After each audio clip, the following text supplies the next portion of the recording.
Con La Dama del Norte sale a la luz una de las historias más desconocidas del narcotráfico en España. Su protagonista es la asturiana Ana Garrido, que en los 90 lideró el cártel colombiano y el negocio de la droga en España.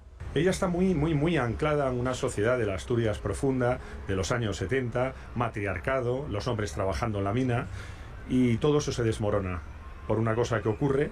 A partir de ahí huye de su vida en Degaña y Villablino e inicia una carrera criminal en el mundo de la droga en la que rápido va a ascender a la cúspide, y lo hace siendo una mujer en un negocio dominado por hombres. Que ella, cuando comienza y empiezan a fijarse en ella como una persona que podría llegar, ¿no?, a liderar y estar arriba de todo, es precisamente porque tiene una sangre fría y una capacidad de mantener el control en momentos donde los demás no lo hacen, ¿no? Yo creo que esto tiene mucho que ver también con esa sangre minera. Tras múltiples entrevistas en la cárcel de Málaga, Ulises Bértolo busca que el lector conozca el lado humano y someterlo a las contradicciones de empatizar con una narcotraficante. Ella está muy satisfecha y es como si fuera un revisionismo de su propia vida, ¿no? De alguna manera ella quería que su vida fuera narrada, ¿no? O sea, vamos a ver operaciones millonarias, cambios de identidad, persecuciones, un amor inconmensurable por su hijo, que es el único hombre que realmente no la decepciona. Ana Garrido, la Dama del Norte, de la que no existen imágenes publicadas, llegó a ser condenada a 30 años por dirigir un alijo de 14 toneladas de cocaína en el 99. Pronto verá la luz tras cumplir una segunda condena.